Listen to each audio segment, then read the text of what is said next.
Ох, пак ли стана понеделник, бе? Я да видим колко е часа. О май гад!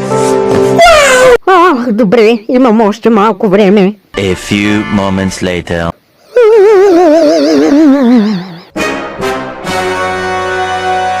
Ана, гранушки, закъснявам, ма! Ти защо не ме събуди по-рано, като знаеш, че започвам в 8?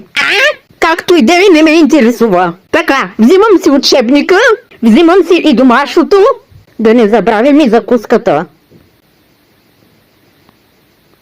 Бабушки! Как си посмяла да ми изядеш закуската? Сега цял ден ще стоя гладна само заради теб, защото ти си един голям, тъп, грозен, дебел багер. Хайде, гранушки, тръгвам, че стана 7:50. Ма тя вратата е много сложно заключена. Това означава, че днес няма да ходя на училище.